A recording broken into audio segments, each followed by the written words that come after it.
ఆరుద్ర నక్షత్రం మిథున రాశిలో మీరు జన్మించారా?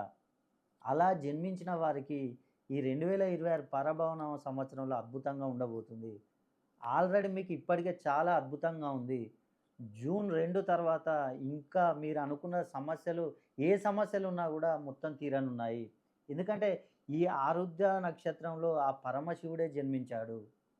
కాబట్టి ఈ 2026 సంవత్సరాన్ని పరభవనామ సంవత్సరాన్ని గనుక మనం మొత్తం చూసుకున్నట్టయితే, ఈ సంవత్సరం మొత్తం ఆ శివపార్వతులతో కలయికతో ఏర్పడిన సంవత్సరమే ఈ పరభవనామ సంవత్సరం.